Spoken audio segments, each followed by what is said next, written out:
For 3.5 days, the citizens of Carvajal discuss the latest attack, the tragedy of young Eldman's death, and what could possibly be done to escape their trice blast situation. Book 2, Eldest, Chapter 21, Wounds of the Past, and Chapter 22, Wounds of the Present.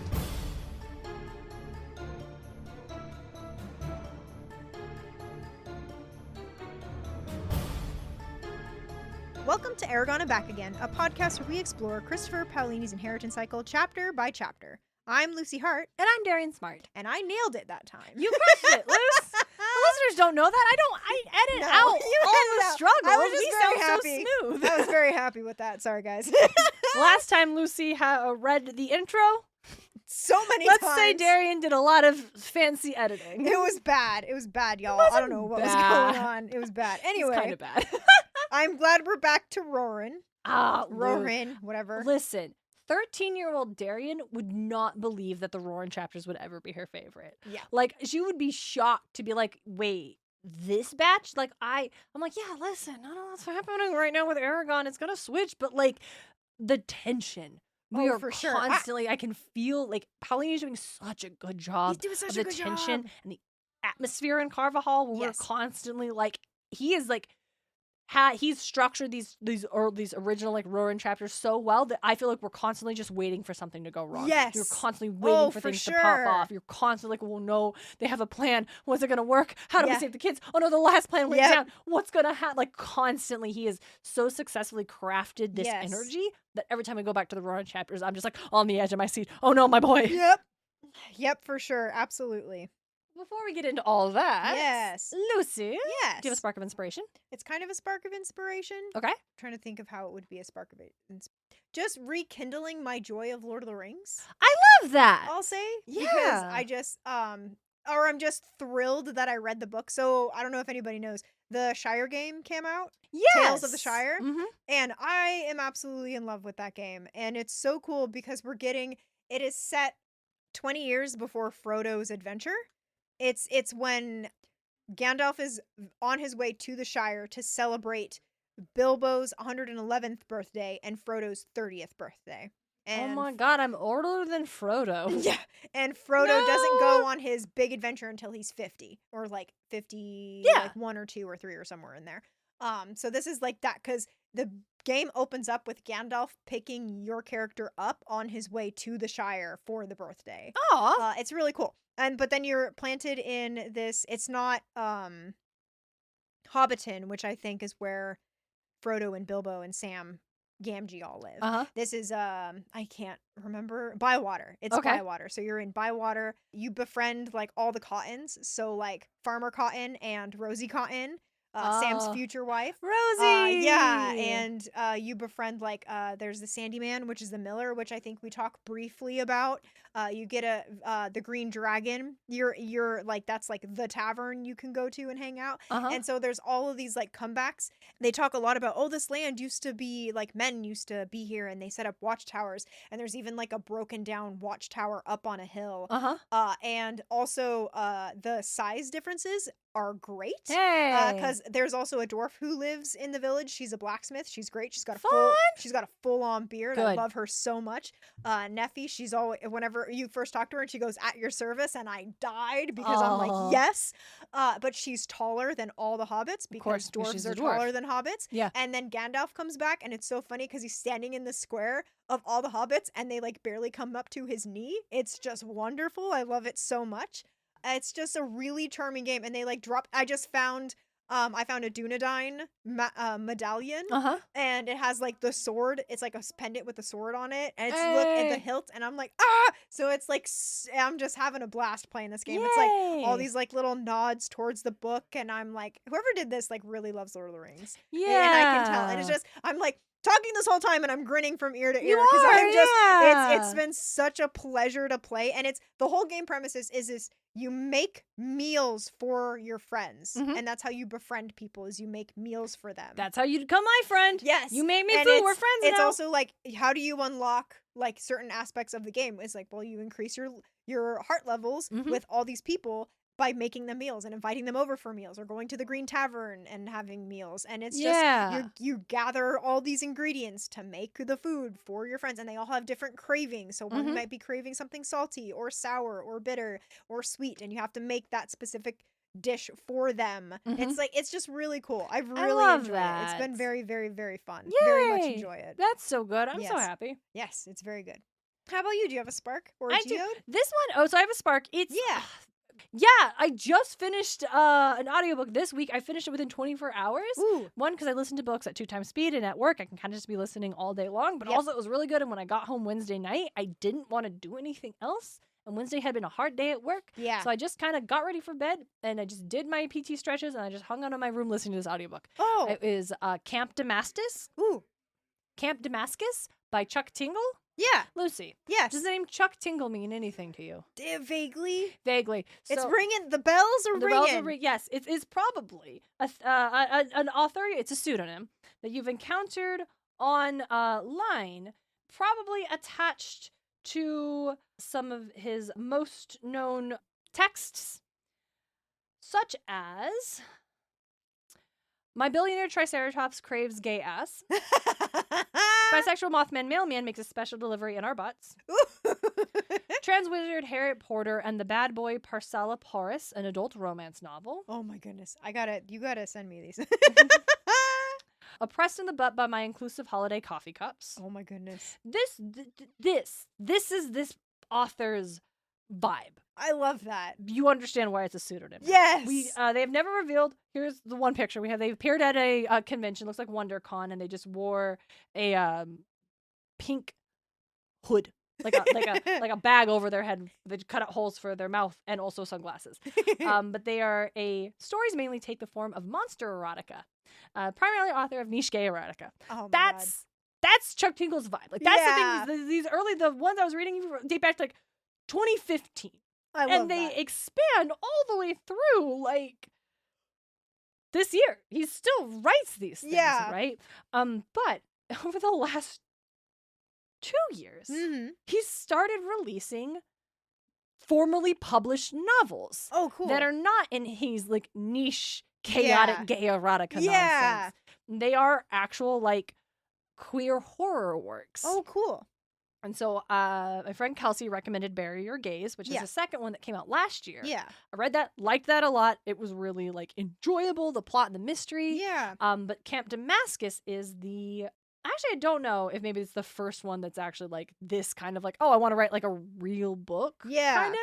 But Camp Damascus is about a Christian gay conversion camp Yeah. in an ultra religious community Mhm. that has a quote 100% success rate. Ooh. And our protagonist is an autistic lesbian young woman Mhm. who doesn't know she's the latter yet. Ah. And so you go into the book but you as the reader, like you get what the book is about. You know the Yeah. premise of the book. And you can tell that she's there's a reason she's just so infatuated by one of her friends. Yeah. And super just not into like her boy best friend who suddenly wants to kiss her. Like she's Yeah. like you get what's happening. here. Yeah. So you think you know what this book is going to be. Yeah. And you're wrong. It's not that. Yeah. But at the same time, it is that. It's totally that. It's 100% that. You just had the timing wrong. Yeah. And I don't want to tell you more because it's spoilers. And dear Yeah. listeners, I really recommend it. But it is also like supernatural. It's Yes. just overtly supernatural. Fun. As well as it's the world is very much the world we live in at the same time being like crazy larger than life. Yeah. Like Bury Your Gaze is about a TV writer in Hollywood Okay. who is just like is a gay man and he's just not out.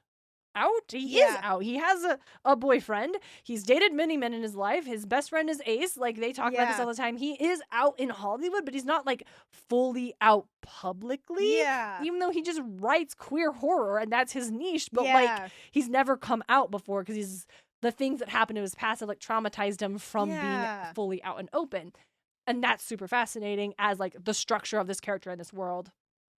When the monsters he has created in his stories start coming to life and coming after him. Oh, interesting. Yeah. Crazy. That sounds wild. Yeah. then Camp Damascus is this girl essentially her reclaiming an identity that's been stolen from her. Yeah. And it ends so satisfying. Like, Ooh. so satisfying. Like, exactly how you would want this kind of story to end. Yeah. It does. Ooh. And I was like, yes, I could have called this from a mile away, and I'm not mad. Yeah, I'm that's not so mad that I was good. right. Yeah, for sure. But it's great. And it's the thing about it is, like, it is like horror. It's cataloged as horror. Yeah. It's presented as horror. But it, like, that doesn't feel right. Yeah. Like, it just feels like they don't know, publishers don't know how else to market it. Yeah. Because it is like, there is suspense. And there are scenes that are horrific. Yeah. Either in the theme is horrifying to, like, explore. Yeah. Or, like, awful things happen to some characters that is like, oh, that's horrible and horrifying.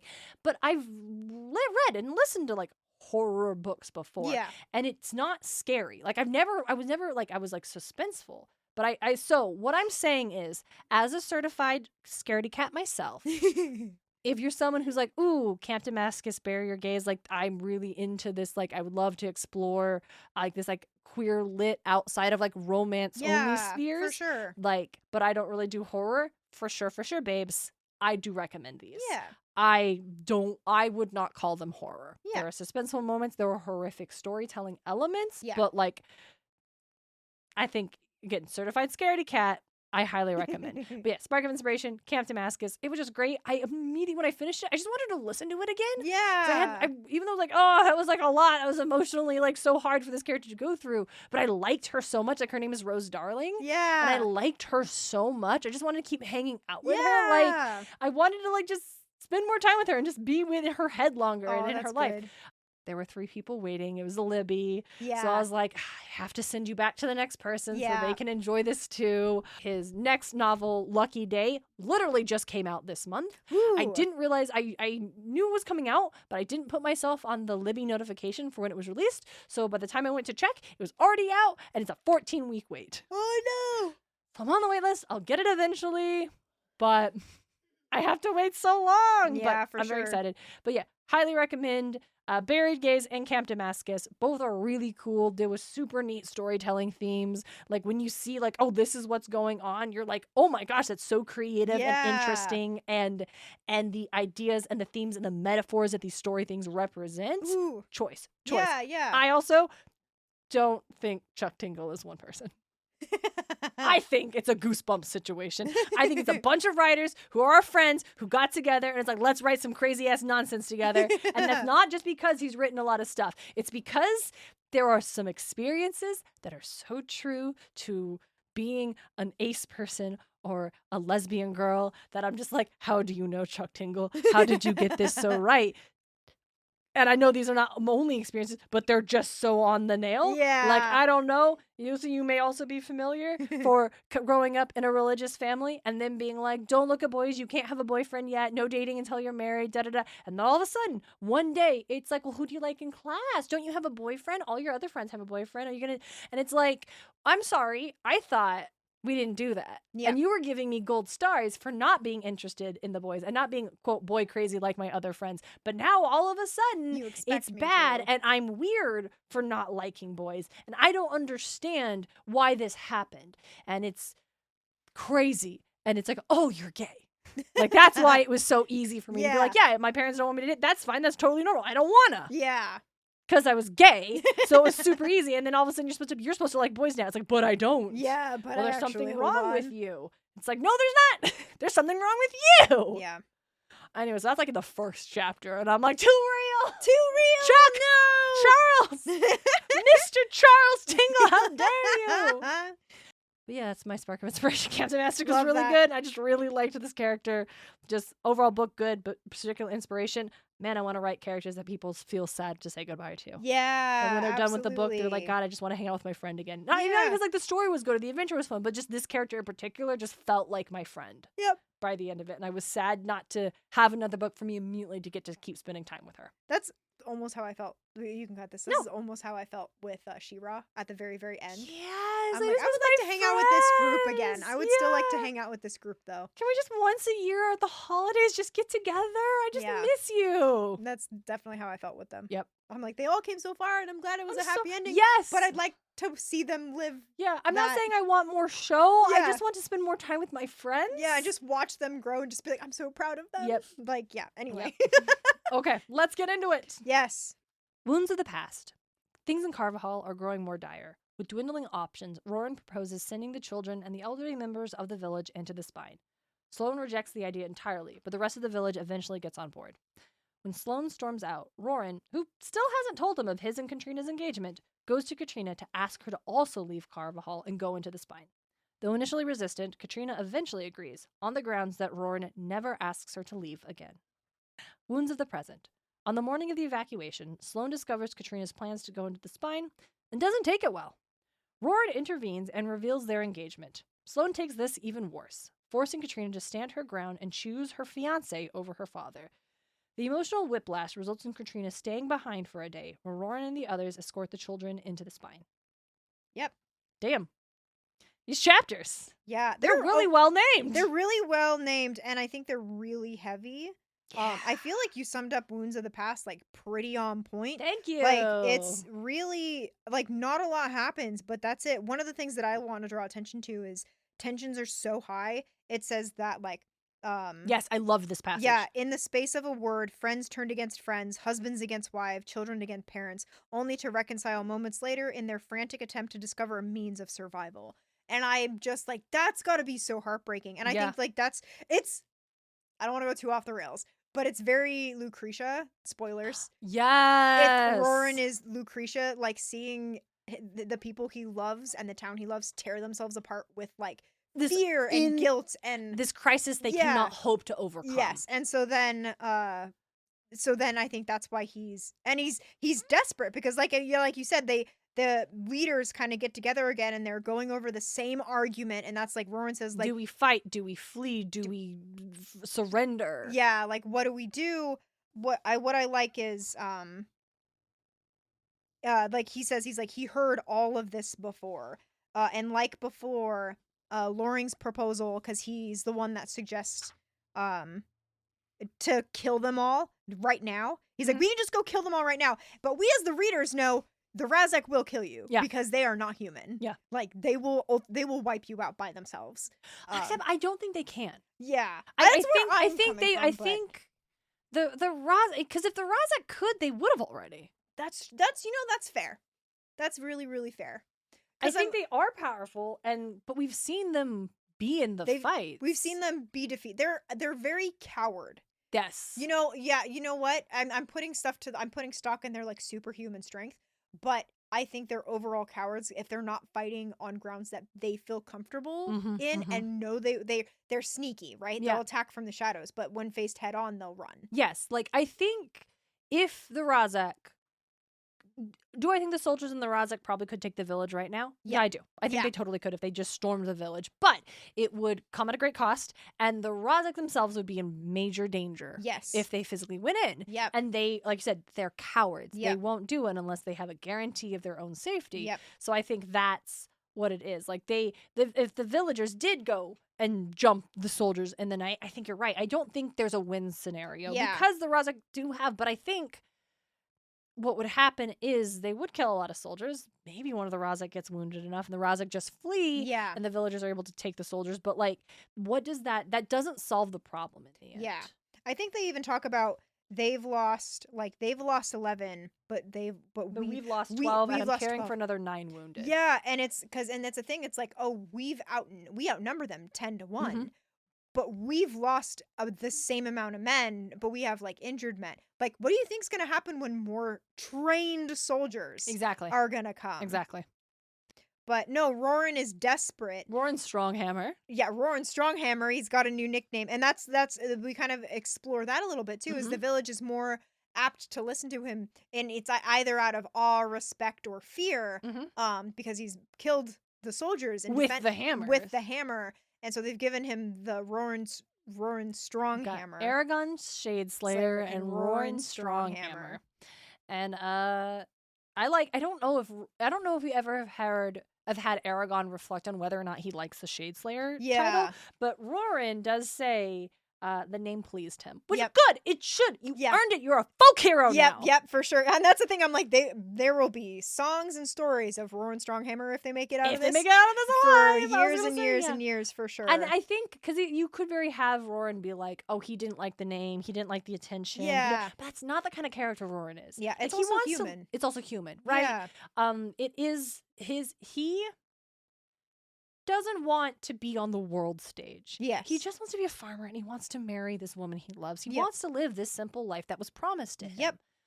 But he literally also wants the respect of his community. Yes, for That's sure. why he grapples. We see this, like, he didn't want to be courting Katrina without Sloane's approval. He didn't want to ask for her hand until he could get Sloane's blessings. It's the right way to do it. He couldn't get it until he was able to. That's why he went to the other village to work, so he could get money, so he could have his own farm, so he could do it right. Yeah. Because that is how you garner respect. Yes. And he wants to be a respected member of his community. Absolutely. And sorry. No, please continue. Just in conclusion, I think that's why the name pleases him, not because he wants to be this badass folk hero vigilante. It's because it is a sign of his community having this respect for him. Like, being given this kind of name is like an elevation that is being given to him by the people around him, and I think that's why Roran likes it, because he wants to be respected by his community, by the people he cares for. Yes, right? Absolutely. I was just gonna say, like, what I like is, like, he likes the name, but he finds himself in this, like, leader position, and that makes him uncomfortable. Yes. He's very uncertain of, like, the how the villagers are, like, how, I think he says, like, how they're quick to obey him now. It kind of unsettles him a little bit. He's not used to He's that. like, oh, because I think there's a difference between being respected and then being a leader. Yeah. And he's like, he wants to be respected. That's, like, I feel like that's, like, obvious. And he just wants, like what you were saying, he just wants to live this very simple, very, like, calming, just a farmer life, like, with like the a person hard, he loves. honorable, good life. And he doesn't want to be the mayor. He doesn't want to be, like, the chief. He doesn't want to be, like, in a position of leadership. But then he's he not finds looking himself, for power. Yes, but then he finds himself in that. And then me personally, I'm like, that is one of the best qualities of a leader. That they don't want the position. You seek out power. Yes. You seek out to do good. Yes. So I'm very excited. I'm very excited about that. But no, he's the one that suggests that everyone should go into the spine, and everyone is like, absolutely not. Yeah, it's like the children, their mothers, and the infirm need to be protected from danger. So we're going to send them to the spine. Like, listen, we know these mountains better than anyone. They can't follow us up there. They won't. Galbatorix lost. We learned this last book. Galbatorix lost half his men. Yep. They're not going to go. The soldiers, even if Rodzik orders them, the soldiers are not going to go into the spine. And, like, that's like, I think that's a really good argument on Rowan's behalf. He's like, we have, like, this, like, almost like, not mythos, but because it actually happened. Yeah. But this, like, legend. Because he's like, well, that was a long time ago. And the stories have grown all the more frightening in the telling. Yes. And because it's like, they're still scared of the spine, right? And, like, I think that's what, like, the title of the Wounds of the Past is that. And because it's like, the spine is the cause of Galbatorix.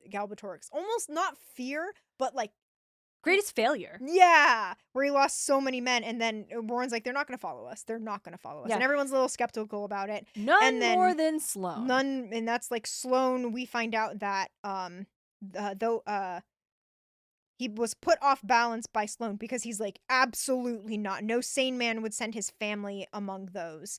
And then though Roran knew the butcher hated the spine more than most because his wife had plummeted to her death from the cliff. Besides, I know how to say this. Ignualda. Yeah. I don't think there's an N in there, but we'll go for it. Yeah. Falls. He had hoped that Sloane's rabid desire to protect Katrina would be strong enough to overcome his aversion.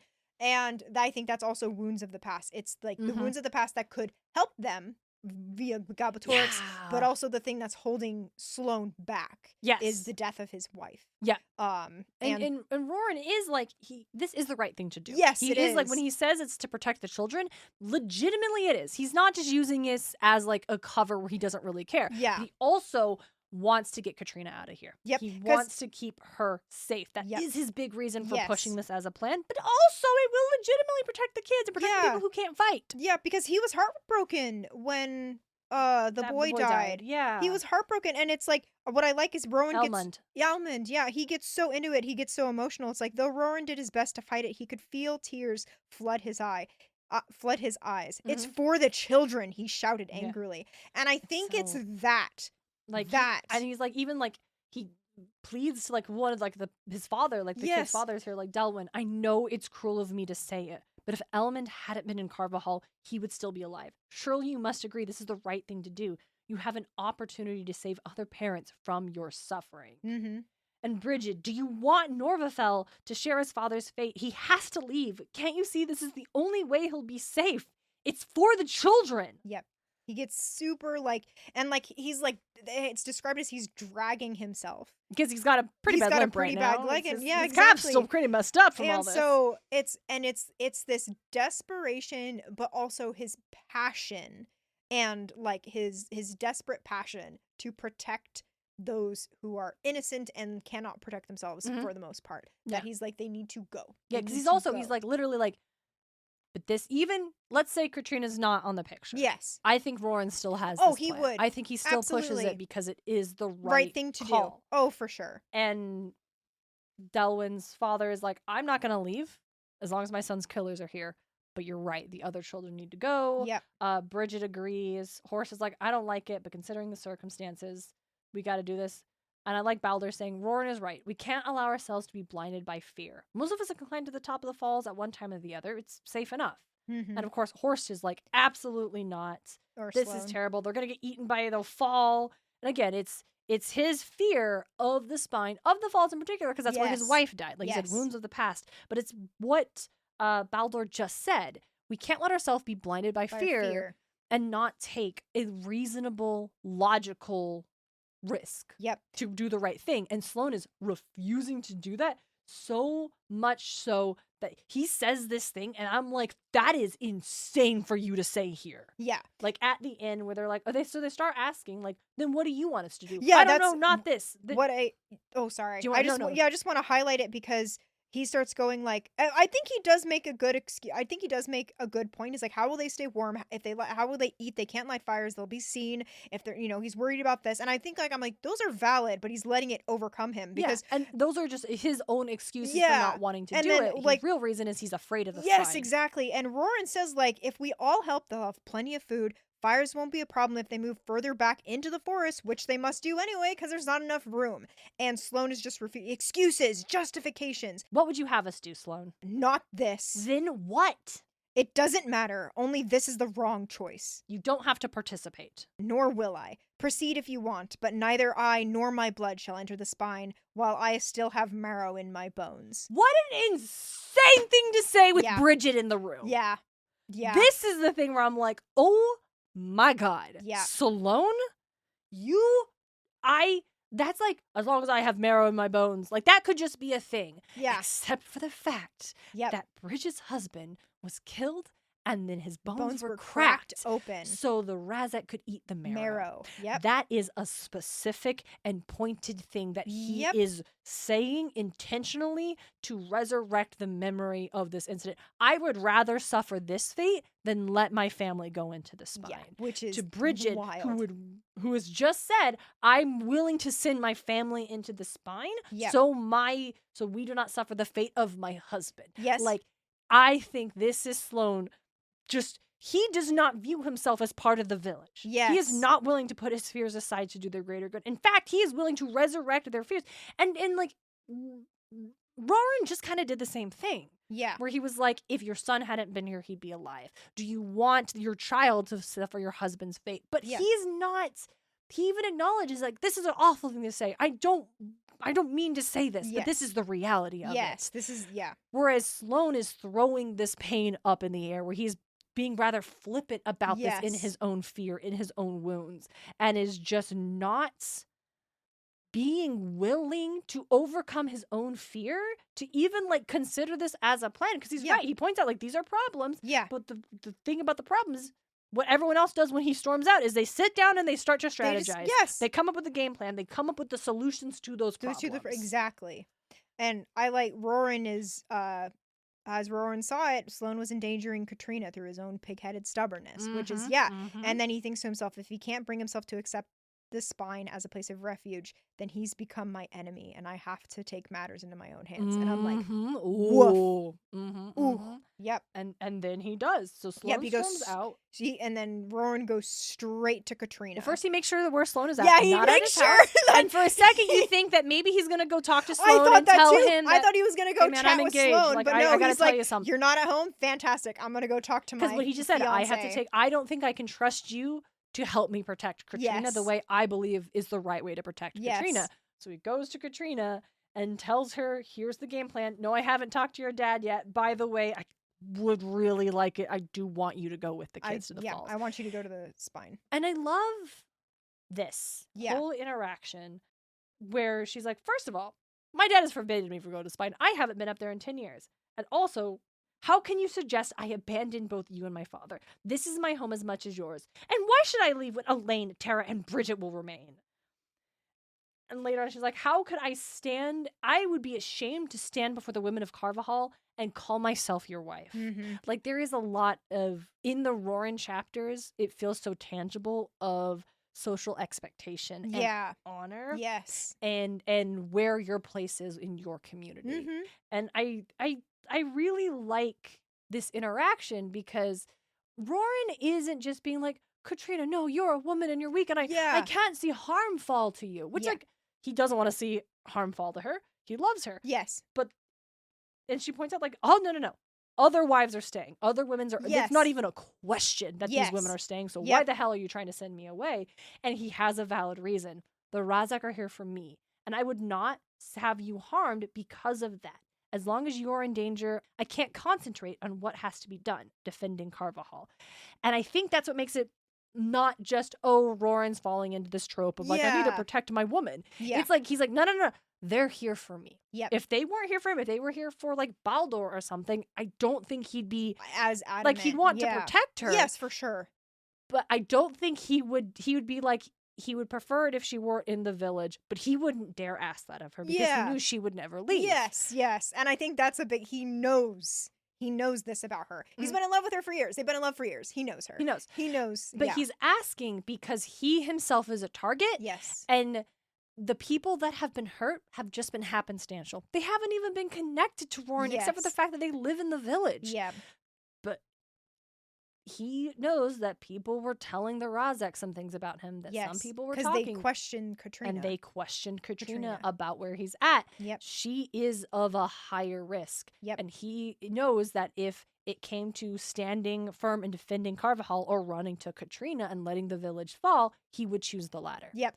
So he doesn't want to be put in that choice. And he knows there's a higher risk to her than there is to Tara, Elaine, or Bridget. He also probably doesn't want them to specifically go after Katrina knowing it would hurt him. Yes, exactly what I'm saying. They are going after her. They would go after her specifically. To hurt him. And that puts it at higher risk than anyone else does. So I like that she knows he's right on this one. Like, he's not being unreasonable and she's not stubborn. She's just like, what if you're killed while I'm gone? Like, this sucks. I don't like this. Yeah. And he's like, hey, it's noble to care for the children. Like, you would be doing something important. Yep. And I love what she says later. I love this in her ultimatum. If I do this, you must promise me here and now that you will never make such a request again. You must promise that even if we are faced Galbatorix himself and only one of us could escape, you would not ask me to leave. Yep. He's like, I can't, then fuck off. Yeah, literally. No, I never want to see you again. Yes, and that's the thing. Like, she's like, then how can you expect me to do what you won't? Like, that's my price, and neither gold, no jewels, nor pretty words, can replace your oath. If you can't care enough for me to make your own sacrifice, Roran Stronghammer, then be gone, and I never wish to see your face again. And the narrator in the book does a really good job with that. He has her voice cracking. He does. It's very good. Good. I don't think the narrator in the book does a good job with Sloan. Yeah. But I think he does a great job with Katrina. Yes, absolutely. I cannot lose her. And then he's like, you have my word. Okay. And Father she's will like, hate me for leaving. Good. She wipes her tears. Father will hate me for leaving. How will you tell him? I won't. He would never let I me love into the that. spine. But he has to realize this is my decision. Anyway, he won't dare pursue me into the mountains. He fears them more than death itself. Mm-hmm. And yeah, so I like this interaction. It's so intensely emotional, but it doesn't feel needlessly dramatic. Nope. Right? It doesn't feel like we are raking this relationship over the coals just to heighten the stakes or Yes. stress out the readers. Yeah. It feels like a very real emotional place. Like Yep. Katrina isn't being stubborn just to be like, I'm the superhero's girlfriend and you can't just ask me to leave you. Like she's being like, there are real reasons that like, why should I leave when the other, especially because like we praise, I'm talking really fast. No. We praise Paolini for the thoughtful way he's writing the women of the village. Mm-hmm. And it's full on displayed in these 2 chapters. Yes. Like the women are not the weaker, fairer sex. They No. are not lesser. Yes. Like there are women who are going to stay Yep. and fight. Yep. And there are women who we'll see in this chapter are going to go with the children. Yep. And because someone has to take care of the children. Yes. But even, we'll get to that, but even when they're up there, it's not implied that they are fleeing because they are afraid or Yes. incapable. Yep. It is because this is the right thing to do. Yep.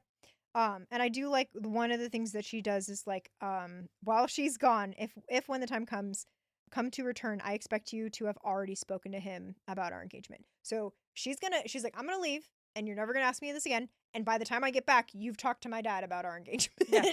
And I'm like, when I come back, everything's fine. everything is fine. I am manifesting everything to be chill. Because what she's saying is, not only will you have already talked to my dad before I come back, but that you will be here for me to come back to. Yep. She is demanding he survive make sure this. everything works out. That she has a village to come back to, that they have a future. She is like, all right, Roran, I'll do this thing you want me to do, but you better pull off the impossible. Yep. Absolutely. And we'll see how that works out. Yep. Moving And to then the we next move chapter. into the wounds of the present. Ooh, you want some high stress drama. Oh, for real. You want some village gossip. Yeah, and I think like I love how this chapter feels because it starts so slow. Yeah. It's just everyone's preparing, everyone's getting things ready, they're packing, then everyone's like out on the street like putting supplies together, blankets, food, large bundles slung over shoulders.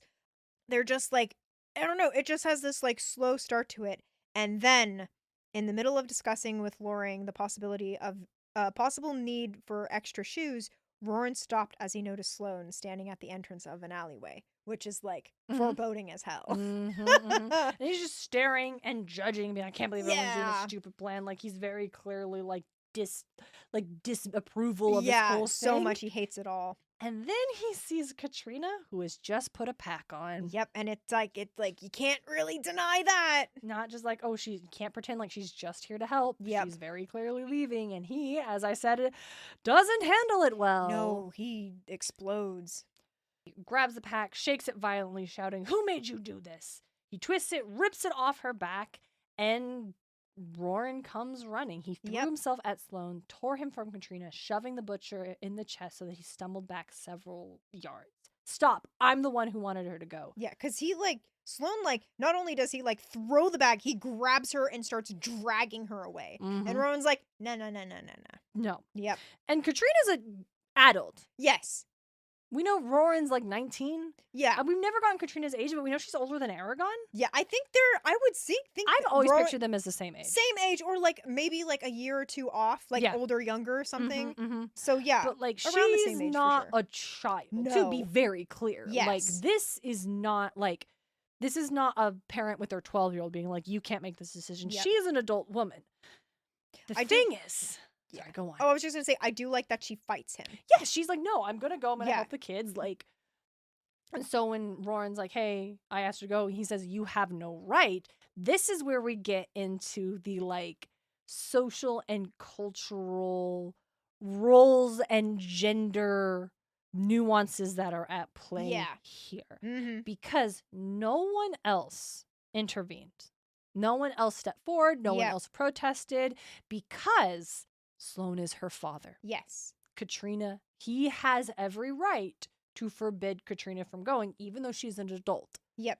She's not an independent woman because her father I don't think the Paolini has created a world where the women are the property of the men. Yeah. I do think we are meant to understand that Katrina is not in a social position where she can defy her father. Yeah. And that Roran asking her to leave is like, you don't have the right to do this. You don't have a claim to this person.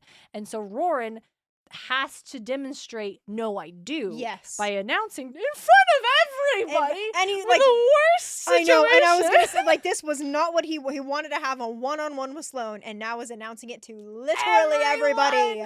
The whole village. We're engaged. Yep. And I would not have my future wife treated so. For the first time that day, the village fell completely silent. Even the donkeys were quiet. Yeah, because before, like, when everyone was getting ready, he talks about how it's so loud. It's so noisy. Kids running around and it's donkeys. You're standing there watching a bunch of people get ready to leave for summer camp without the fun vibes, obviously. But if you've ever been at, like, a summer camp drop-off, and there's the parents and everybody, and everyone's talking, and everyone's trying to figure things out. Cars running. Yeah. It's just dead silence. Sloan does and handles this even worse. Yeah. Calls him some names, says some really mean things. Yep. I had hoped to do this properly, said Roran, but events have conspired against me. It was never my intention to cause you grief. Even though this hasn't gone the way either of us wanted, I still want your blessing, if you're willing. I would rather have a maggot-wriggled pig for my son than you. You have no farm, you have no family, and you'll not have anything to do with my daughter, and she'll not have anything to do with the spine. Yep. And he tries to grab her again. Yep. But Rowan blocks him again. Mm-hmm. And only a hand's breadth apart, they stared directly at each other, trembling from the strength of their emotions. Mm-hmm. Sloane's red-rimmed eyes shone with a manic intensity. And this is something I think we've been hinted at before. We talked Yes. about a couple episodes ago when we had Diego on. Yeah. Specifically when he and Roran were fighting together. Yes. And Sloan has this kind of crazed battle. And the thing that I really clocked was how inhuman this framing was. Like, this was not just like Roran is, we've seen the fighting, we've seen this before, but it feels very grounded. There was something about Sloan that felt disconnected and off, and I think we're seeing it here too. This manic intensity. Yep. Manic is specific. It could have just been intense or fearful or frightened or angry. Manic is such a specific word choice. Yes, it really is. Because it really communicates not just someone's emotional state in the moment, but their mental state. Yep. And they both step aside. Katrina, come here. Katrina, she's like, now she's literally in between her father and her fiance. Yes. She's crying. It's too much. Anguish cry, tore her hair. Katrina, exclaimed Sloan with a burr of fear. Katrina, murmured Roran. At the sound of his voice, Katrina's tears ceased, and she stood straight and tall with a calm expression. I'm sorry, father, but I've decided to marry Roran, and stepped to his side. I think good for you, girl. Yeah, I think that God. a lot has to do with when they chapters ago where they had that conversation where she's like basically saying like, I need you to fight for me. I want to be engaged with you, and I need you to like, I want to marry you. I want you to do this. I need you to step up and tell my dad that we're engaged. I need you to propose to me. I need you to ask for my father's permission. Yes, already. I need you to do this. It's not right. I don't Yeah, have and a you farm. can't do I don't have a this. family. I And have so nothing in to this- offer you. And she's and- like, I don't care about that. And in this moment, he's like fighting for her. He's like, don't grab her. Don't pull her. He's Don't defending do this. her. And then when her Because dad it also is her choice. If she had said, Yes. I'm not going to the spine and you can't make me, Roran would have been upset. Yeah. But he would have respected that choice. Yes, he would have. And like this, where Sloan is screaming for her, and Roran just says Katrina, where he is like, I feel like in that, because I don't like the like dog in the middle and like two people are calling the dog's name. Like I don't think that's that's what it's supposed not to at all. be. But I think it's very much like Roran Pleading. Not pleading, but he's fighting for her in a way that he's not staying quiet when Sloan is screaming. That's what I'm trying to say. he's speaking to her. He's speaking to her. He's speaking up. He's saying something and not just letting Sloan have his way. Yeah. He's like, Katrina. And she goes, he is communicating that I want. yes, I do have an opinion here. I do want you to pick me and please do he's this. fighting for her in this moment. Even just like not screaming at her. He's like literally like, Katrina, like, Right. I'm here for you. Like, Yes. Yes. Sorry, Like I'm it is, gesturing no, wildly. you're right, because it is like a very nuanced take, and it could very be like a dog pick me, but it's not that, it's because of not. the work that Paolini Yes. put earlier, and specifically, like you said, Katrina being like, I want you to fight for us. Yes. I want to marry you, and I want you to make that happen. Yes. And I want you to have the reality where that happens, right? And Yes. ideally, I want you to just, all she wanted is like, I just want you to ask my dad for permission to propose to me already. Yes. And Roran's like, I can't do that because I don't have a farm and I don't have money and I can't do this. And he's going to say no. And nothing worked out the way they wanted it to. But in game, they want us to be together. Yes. And in this moment, Roran is telling her, I want us to be together. Yes. I want what you want. Yep. And she's like, Roran and I want the same thing. Yep. And I'm going to go with my fiance because we are on the same page. We do want the same thing. And my father doesn't respect that. Yep. He's not seeing it. Yep. So she does. He takes this even worse, where he's like, you can't leave me, you're my daughter, and tries to lunge at her with crooked hands. Yeah, and it's like Sloan turned bone white when she chose him. He bit his lip so hard that a bead of ruby blood appeared. So it's like, that's like, whoa. And then he lunges at her, and it's, what you said specifically describes as with crooked hands. And that's like twisted, like, there is like, that is some Disney villain. Yeah, like, Disney villain is a good way. Like, started to unravel. Yes. And Roran sends him sprawling, Yep. knocks him back. Because that's almost like, were you going to choke her? Like, Yeah, what were you going to do? That's like, whoa, like that's scary. Me. And Roran, protects her. Yep, and he loses height and stature until Roran felt as if you were looking at a specter of the original man. And then he says something dramatic about, closest to Hart causes pain. Thou will have no dowry from me, snake. Know your mother's inheritance. Fuck you, you can't keep that from her. Yeah. That's her mother's inheritance. Yeah. You have no right to withhold that from her. Also, like, calling her a snake? Bitch. This. Sloan is such a how, bitch. like, how fast this fast man he turns on his her daughter. Because she won't obey him. Yes, as soon as she steps out of line and makes a decision for herself. Something that she wants. That's like when he's like, who made you do this? It's like, no one made her. Rowan asked her to, and she made that choice. Yes. Because like you said, if she was like, absolutely, like, if she was like, I'm not going, and stood her ground, Rowan would have been like, okay. Like, he probably would have been super stressed about it, but like, okay, like, I'm not gonna tie you to the back of a horse. And he was like, he tried to persuade her by showing her the reasons of yes. why he was asking this of her, but never force. And and Sloan literally tries to force her. Yes, he does. Literally puts hands on her. Yes, violently tries to force her. Yes, he does. Again, don't listen. Fine, you won't pay the dowry, but you have no right to withhold her mother's inheritance. That is her inheritance. Yes. Also inheritance. Yes, inheritance. Hey, everyone, take a drink of your lemon orange tea, I assume. Do you all know that we drink tea while we record? Have I ever mentioned this? I brew a pot of tea and we sip that during recording. So like, it's actually I should I'd actually love I'm gonna anchor the podcast to drinking tea. Everyone take a shot, but it's a sip of tea that you've prepared for the listening. Yep. And so this is a wild orange, but I've also I brewed it with a lemon. It's herbal tea. It's very good. Middle of the day, we're not drinking caffeine. With usually I sweeten my tea with honey, but we're out of honey, so this is just sugar and a little bit of like half and half in milk for like cream, adding a little bit of depth. We should take a sip of tea every time they mention inheritance. Everyone sip. Everyone sip. I'll see if that's a bad mouth sound. You will not have heard the sipping noise I made. I just like add like a little sip, sip, sip, sip. When we have tea, maybe I'll tell you all what tea I brewed at the top of the episode. There you go. Does that cute? I would love. I kind of want us to be the kind of podcast where we talk about books and we drink tea. I'm going for a cozy vibe. Cozy vibes. We're going for cozy queer vibes on this podcast. Y'all in or out? Yep. If you're in, get your teacups and brew some tea. There you go. You should take the tea bag out. I know. It seems so like that's not necessary, but like take the tea bag out. But like after, like, listen. You know how you make ramen on the stove, right? And you think like it's just tea. I got it at the grocery store, like whatever. But like, listen. You know how you make ramen on the stove. This isn't the best ramen you're ever gonna have. But when the time is done, you take it off the boiler. You don't just leave it boiling and let it soak in the water for hours and it becomes mush and it's not good. Bagged tea is the same way. I swear, if you just let it brew, let it seep for 3 to 5 minutes, however long it wants, and you take that tea bag out, I promise it tastes better. And maybe that's just because the ritual act of preparing something rather than just doing it mindlessly. But y'all here, tea bags out. Sip every time we see inheritance. Yep. Now back to the podcast. Back to So, the podcast. After the side note. everyone has big feelings. And Katrina, they're holding on to each other. She's holding it together. She's holding it together. Elaine comes forward and she's like, oh, you poor dear. And she Yep. hugs Katrina. Is it true you're engaged?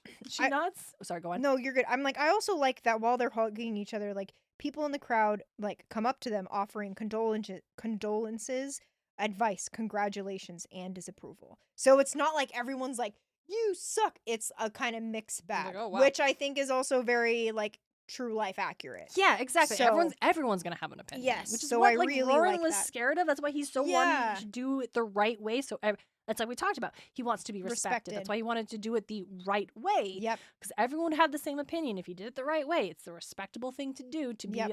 a member of your community. Yep. Um, And then I love Elaine, just yeah, what you were just saying, checking runs on up. her, and she's like, "Is it true you're engaged?" And she nodded and smiled, then erupted into hysterical tears again. There, now.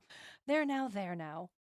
And honestly, fair Yeah. to Katrina. This was really emotional whiplash. Yeah. She knew her dad was going to be mad, but this was like the worst case scenario. Yeah. But also, like, Roran was there. He did the thing. He Yeah. proved himself that he's willing to be there for her. He's willing to go to bat. He's willing to Yep. fight for her and Yep. for their And relationship. her, like, independence. Like, Yeah. she chose this. And he's like, you're not gonna force her to do something that I asked for her, but she chose this. Yeah.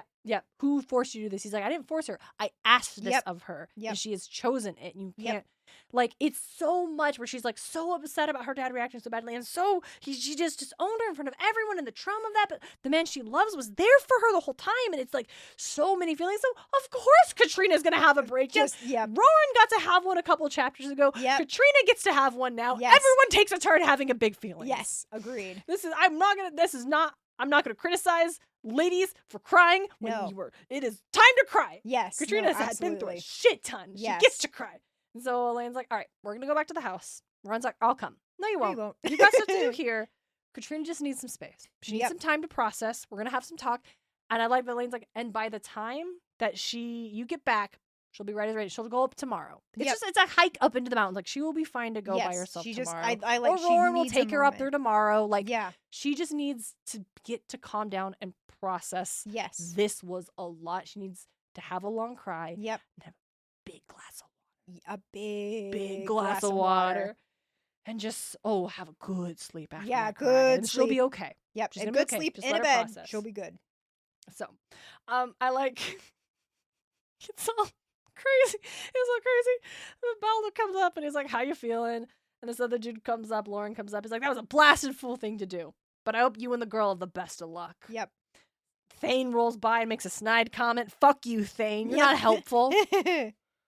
Sourpuss. Listen, Roran, I lived in Carvajal for many, many years. And in my experience, it's better this has happened now instead of when we're all warm and cozy. Why so? I Isn't love it this. obvious? Normally you and Katrina would be the meat of gossip for the next 9 months. But this way, you'll soon be forgotten amid everything else that's going on. And the two of you might even have some chance at peace. And Roran, in his credit, is like, I'd rather be talked about than have those desecrators camped on the road. Like, wait, no. It's like, still. Which is Yep. like, he's so right. Like, he's I love so Lauren. right. Lauren's great. Like, if you're gonna, like, and Lauren's like, listen, if you're gonna cause a scene, yeah. might as well cause a scene while there's a bigger scene Thing going on. No one's gonna Everyone's blink, gonna have bat an opinions eye. right now, Yeah. but like, They have so much other bigger things to worry about. yeah. And people are still offering comments, Yeah. none of which is helping. No. But they move forward with the plan. It's a little bit of a later start, but they're still out. Everyone gets up to the falls. Yep. And there's without incident. Like Yep. there are a lot of other villagers go up because they have to help with the load. Yes. And we get up there. You can see, Roran tries to spot the Razak's camp, but he can't even see it. Yep. It's so well hidden. And hopefully the kids are going to be the same. Yep. He sees, it's an assortment of boys and old men clutching spears. Too much experience and too little. The grandfathers know how to deal with bears and the like, but will the grandsons actually have the strength to do it? I love this. Right. And then he noticed the hard glint in the women's eyes and realized that while they might hold a babe or be busy tending a scraped arm, their own shields and spears were never far from reach. Roran smiled. Perhaps we still have hope. Yep. And I love that. I love that. That's a very thoughtful inclusion. Again, Yep. as I mentioned, it's like this is not Paolini sending the women away because they can't fight, which is Yeah. kind of what it felt like in the fight at the Varden, where the Yes. women were all just sent away. Yeah. And the only women we know were there were Arya, Angela, and Naswada, Yep. the last in disguise. Yep. And I think this is the thing I think we see over the course of the cycle. Mm-hmm. Apparently growing as a writer. Yes. And as a person and becoming more thoughtful with the way he is engaging with his story Yeah. and the decisions he makes. And I think the decisions in Carvajal are extremely thoughtful in his attempt not to fall into weird gender stuff where, yeah, we're in a medieval fantasy and women don't like have the same autonomy as men do, where like no one was allowed to intervene with Sloan being horrible to Katrina because he's his father, or he's her father, and it's his right. And Roran couldn't just defend Katrina as another person, depending a person and someone they care for as like another human in the village, or even as like a friend who loves her. It literally had to be like, no, she's gonna be my wife, and that's why I have a right to ask things of her and a right to stand up to you in a way that no one else would have been allowed to do. And that's like messy and uncomfortable, but it's not unreal to like what he's working with. And he's still very thoughtful about like women are not property. Yes. Insofar as like, she just like literally is like, she's like, I can't go run a farm by myself. Like, I don't have money. Like I need. And after Sloan takes off, Roran's like, I am doubly responsible for Katrina now, because if I fail, she has nowhere else to go, because she just cut ties with her father for me. Oh my god. But like I said, like the fact that Elaine, who is pregnant, she's very pregnant, she's staying. Yes. And Tara and Bridget are staying, and there are other women who are leaving. Yep. Someone's got to take care of the kids up there. But I love the line, like you said, like their own shields and spears were never far away. And that's what gives Roran hope, is that there are competent and capable members of the village up here. Yep. It is the women, it is the mothers. Yep. And they are going to make sure that the kids are okay. Oh, for sure. Because the plan is, if Carvajal falls, as soon as the Razak and the soldiers leave, the kids, this group, are going to go to Theron's Fort. Yep. They will be the last hope. Yep. Right? The surviving group. We get the kids out of the way. At least they are safe, and we can focus on trying to defend ourselves in what I think almost everyone knows is not going to work. Yeah. Like, Roran is so convinced this is not going to work. Yeah. But he can't, like, give up. Yeah. And so we're going to, so he's worried. He's like, oh man, are the older men and the boys, are they going to be okay? Well, they've got their moms here, and these women are going to make sure everyone's okay, because that's what they do. Yep. That's what moms do. Yep. So I like that. And again, it's very thoughtful. And then you see Noel Favrel, who's... Yep, Noel Favrel. Yep. Oh, gosh. What is that man's name who died and got eaten? His father. Yeah, his dad. But I feel bad that I can never remember his name. It was the tavern... No, he wasn't a tavern. No, I thought he was a tavern keeper, but he's not. He was just there delivering. He was the brewer. Own. Yeah. They don't mention his name earlier in the previous chapter. They just say Father's Fate. I'm sorry, man. It's like, I think it starts with an I. We don't have to. You don't have to dig back. I just feel so disrespectful when I can't remember his name. I'm wondering if I just Google. Probably. But he goes to the kid and he's like, hey, I need you. He's like, I have to stay. The kid's like, my mom wants me to watch my brother and sisters. I'll bring you the Razak's head if I can. And then Roran asks him, Quimby. And he asks him, like, hey, when Katrina's here, will you make sure she's protected? And this kid, who's probably 12, 13, like, he's a kid. Yeah. Right? He's older. I just saw the wiki, 13. Perfect, he's 13. His chest swells with pride. I'll guard her wherever she goes. That is when I don't have to look after. Oh, your family comes first. I love that. Yeah, he's like, oh, no. But, like, maybe Katrina can stay with you. Yep. And Nofarel's like, oh, I can do both. I'll do both. Yeah. And it's, like, so important that this kid, like, Roran, who's become, like, one of the village leaders. Yes. Sees what he's going through. He's like, hey, you and I are the only one that have killed a man. Yep. And that doesn't make us better or worse, but it does mean when someone needs to act, you're more likely to be able to act. And that's why I'm going to ask you to protect Katrina, who we all just found out is his fiance. So this is a big deal. Yep. And to ask this stuff, and he's like, pride, and to, like, give this one, he wants to ask someone to, like, give Katrina this extra layer of protection and security when Roran himself can't do it. And he does trust this kid to be able to do it. But also, this kid lost his dad. Yeah. the person who is supposed to be the man in his life who gives him this kind of feedback, who recognizes his strengths, who gives him these opportunities to feel support and reliable. Yep. He doesn't have that anymore. Yep. And it's not Roran's fault, but it is because he didn't give himself up. Yeah. But no one would expect him to do that. Yeah, I think Roran feels a sense of obligation maybe Yeah. to him. And I think the fact that he goes, about the like, it doesn't make us better or worse than anyone else. I feel like that is a very parent thing to say. Being like, you killed a man, I've also done this. Like, I just think that's a very parent thing. So I feel like that is like Rowan like shouldering some responsibility for helping this boy process. Yes. Absolutely. And letting him frame it as it demonstrates you are someone who is willing to protect. Yes. Yes. You are not a monster. You are not violent. You are a protector who is willing to do the hard thing. Yes, absolutely. And for that, I want you to look after my fiance. Yes, she's up please here. and thank you. He's like, yes, absolutely. He can hold my place while we're apart. Yep. And Bridget, I love Bridget so much because she's right. Yes. She's right to be like, she eyes him flatly. Come, it's time. And she hugs her son and continues to the falls with Roran and the other villagers who are returning to Carvajal. And it's like, Bridget has said, I'm never going to forgive you for the fact that my husband died because we were protecting. We, the village, decided to protect you. Yep. Like, I will never forgive you. Yep. It's not your fault, but it is your fault. Yep. And it's just like, it's not his fault, but it is his fault. Like, he made a choice that did result in this outcome. Yeah. And there is that hard, complicated, like, what are we responsible long term? We talked about this in our Dragonheart episode over on the Dragon's Keep. Of like, are we responsible for bad outcomes that come from someone else being enabled by our own choices? Yeah. Right? And what does that mean? And it's so complicated, but it's like, I love that, like, no one is blaming Bridget or telling her she needs to get over it. Yeah. And Bridget is not being difficult. No. Not making Roran's life harder. No. But she eyes him flatly. Like, why are you talking to my kid? Get the fuck away from my son. Yeah. But she should have said, don't ever speak to my son. Get away from him. But she is like, she's never going to be cool with Roran. No. But she's not Sloan. Yes. Who is making things harder because of his wounds. Bridget is not going to make this harder because of her own. Yep. She's great. I love her so much. Big fan of the women in these chapters. Oh, absolutely. Ooh, that's it. That's it. I'm Exciting. sure everything will be fine. It'll be fine. Right next, Katrina's Katrina's going to go up to the spine and we're going to fight the Razak and Carvajal will be saved. Everything's going to be fine. It's going to be fine.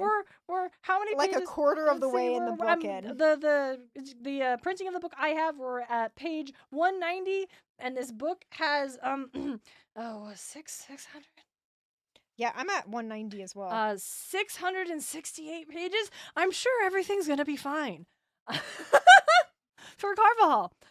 But no, I'm not. I'm looking at all the other stuff. 668. Yeah, that's the same with me. Oh, cool. Okay, so we have the same book. I had like a much smaller, stouter like movie cover of the book. The last, we're pretty similar I'm now. Pretty sure my copy isn't going to tear in half this season, so you might lose the cover. I might lose the cover. Yeah, the actual cover is looking a little. Oh, it's also what Crumley was the name of whoever owned this book. I'm assuming that's a surname. But could be a nickname. Yep. I don't know. So yes, okay. Ooh, Lucy, what is our takeaway from this? There were so many good things in this in these chapters. Feelings. Yes. Let feelings be an emotion. Let feelings be a driver, whether they're logical or illogical. Yeah, I like that. Yeah, because it's okay for characters to act illogically based on their feelings. Yeah, because that's human. Yeah, it makes your book feel more real. It brings the world to life. Even this is fantasy and dragons, and we unfortunately live in a world with no dragons. It feels real. Yeah. It feels real. So yeah, absolutely. Yeah. Sometimes your obstacles can be the emotions of other characters making illogical decisions based on their feelings. Yep. Absolutely. It's hard and it's complicated, but it's real. Yep. I like that. Side quest. Side quest. Side quest of the week. Y'all ever seen A Pretty Waterfall? I might have. I literally don't Your pause remember. was so long. I thought you were just trying to think of a different one because you didn't like that one. Which is totally fine if you don't like it. Like, I'm not going to be, it's not going to hurt my feelings. No, you know what? I did see a waterfall. I was trying to remember. The only time I ever left the state was when we went to drive to Wisconsin. And we drove around and through Yellowstone. Cool. There was the road came down. I got a picture of it somewhere, I think, maybe, unless I got rid of it. The road came down like this.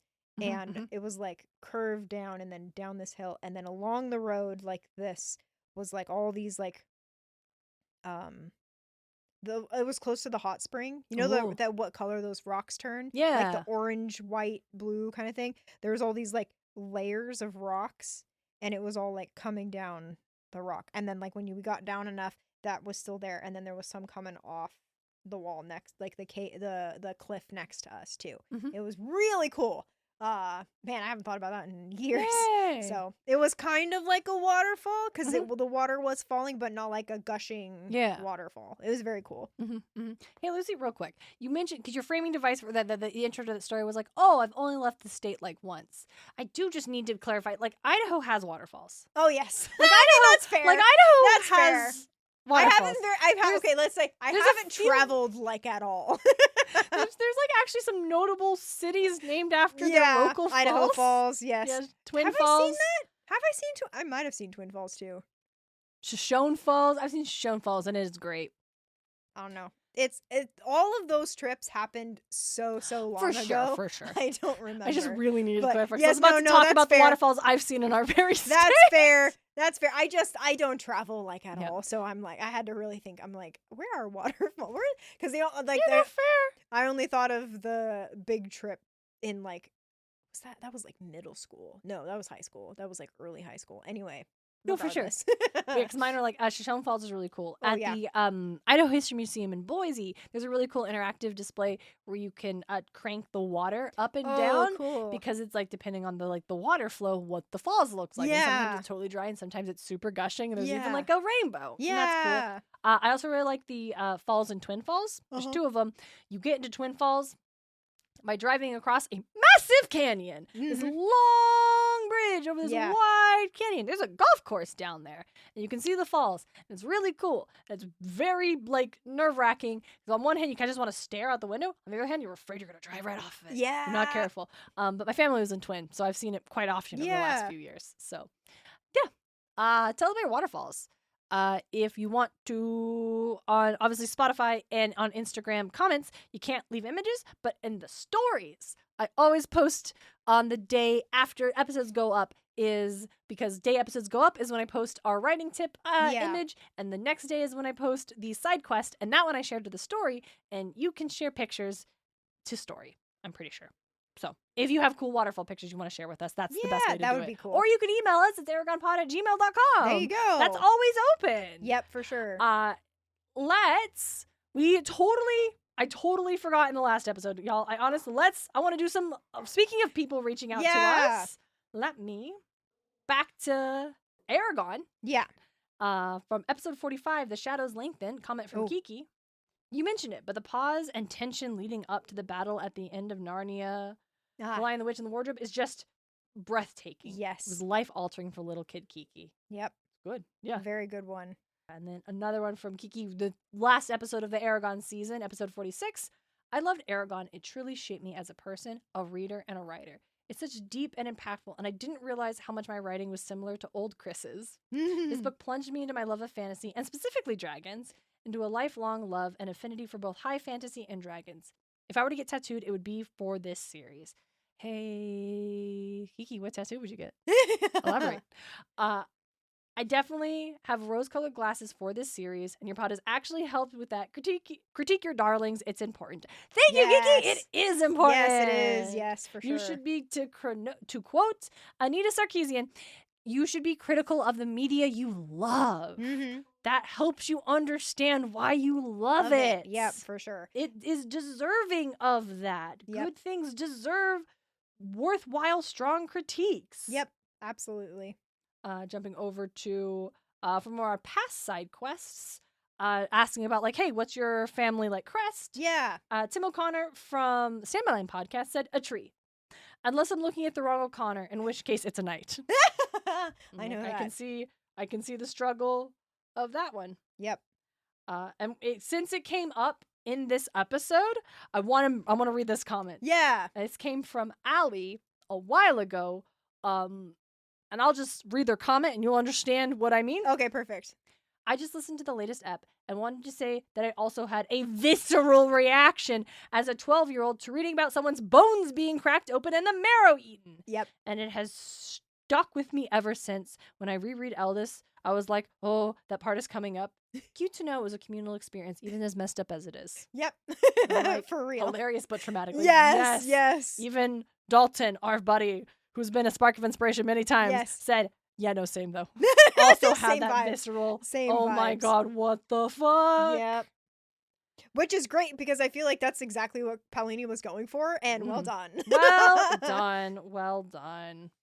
All right. Thank you all so very much for listening. Anytime, if you have a comment, even if it's obviously not like the side quest, that's just a fun prompt activity we do. But like, if you have any other thoughts, feel free to drop them. It doesn't have to be like the prompt. Any thoughts you had about comments or things you agree with or disagree with or had another way of interpreting, always welcome. Drop them on Spotify. Shoot us a message on Instagram over or over in the email.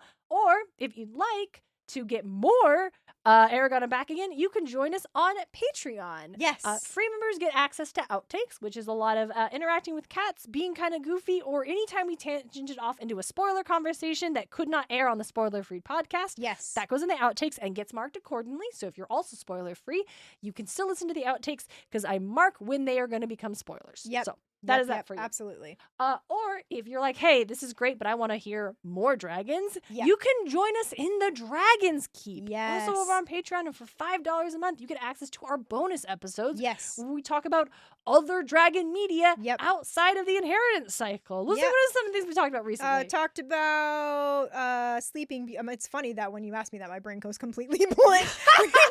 we just recorded it on August 1. I know, I don't want to mention that one just yet, but we talked it'll be up. about the Sleeping Beauty, Sleeping Beauty, Dragonheart, Spirited Away. There we go. I was like, that's the August one. It's like, no, Lucy, this episode comes out in last. Oh, I was sorry. gonna go through. Sorry. No, you're fine. I thought you just were gonna keep it serious. It's not out yet. And I was like, it is. They like Dragonheart, the Sleeping Beauty. Yeah, I've already said all these. Well, the first one we ever did was Anne Hathaway. Anne McCaffrey. Anne McCaffrey. I'm so bad with names. But you know what? You know the H sounds were in there. I Yeah. get how you got there. Anne McCaffrey's Dragonflight. Yes. The first book of the Chronicles of the Dragon Riders of Pern. Yes. Which is so very fun. clearly a strong influence on Christopher Paolini and the world of Allegasia. Yes. So had to. Very good. And then like we were saying, we just did Spirited Away today, talked about all things Haku. Super, super fun. Always have a lot of fun with those. Yep. We also watched, I just thought of like the really bad one we did, Dragon Wars or D-Wars. It was D-Wars. terrible. That was so terrible. But that was so fun to that do. Was fun. That was fun to talk about. Yes. Yeah, listen, there's a wide spectrum. Sometimes we'll talk about things that are great and iconic. Sometimes we'll talk about things that this was bad but had dragons in it. The only criteria is has to have dragons in it. Has to have dragons. Dragon Maleficent is in less than 90 seconds, but it's a glorious 90-ish seconds. Yes, it is. So good. That's it. You can join us there. It's Dragon's Keep. It is patreon.com/EABA. For just $5 a month, you get access to all new of the episodes coming forward, as well as the entirety of the backlog, which we've been doing for almost 2 years now. Yeah. Yeah. Wow. How many? No, that's about I don't. Yeah, 2 years. Over a year. Over so not a quite year. 2 years. So there's over a dozen episodes. Yes. And they're beefy boys. They're beefy We boys. talk a lot. Our Nimona episode, I was sitting down to edit. Obviously, we're recording well in advance. So while the Nimona episode and the Spirited Away episode are available to listen to now, they've not actually yet been edited at the time of recording. I sat down to record them, and I'm like, that's a 90... This episode is, I think, longer than the Nimona movie. I think I need to go... I'm going to go to bed tonight. I'll do it tomorrow. That's fair. But I feel like they're worth your time. Yeah. They are our way of saying thank you for supporting the podcast, for allowing us to pay for things for the show, buy, purchase new equipment if we need it. Yep. I don't know, donate to Patreons to support books so we can go ahead and get access to additional Allegasia content next year. Things like that. I don't know. But thank you all very, very much. Yes, thank you. And if you are not able to, like, hey, I can't really, money is tight, tariffs suck, the economy is rough. Yeah. That's totally cool. Yes. Like, thank you so much for spending your time on our podcast. Thank you for spending your time with us. And if you think this show is worthwhile, leaving a review on Spotify or Apple Podcasts just to tell other people who might be considering us that it's worth their time helps massively. Yes. And telling other people about the show that you think would like it. Folks who have read it Aragon forever ago, folks who have big opinions about the movie, folks who are Yeah. excited about the Disney Plus show. Yeah. Like, you know anybody who'd like our show, telling them about us is also a huge way to support it. And we would Yeah. forever grateful for everyone who spends time with us Yes, and talks absolutely. us It's up. always a joy to like see a new follow, see whatever. Like, Get absolutely. a comment. Yeah. We're just sitting in my room, y'all. We're Yeah. just sitting in my room drinking tea, talking about this book. Be like, we'd be doing this anyway. So thank you so much Yeah. for wanting to do this with you. Yeah, absolutely. That's awesome. Yep. And until next time, she's Lucy Hart. And she's Darien Smartt. And this is Aragon. And back again.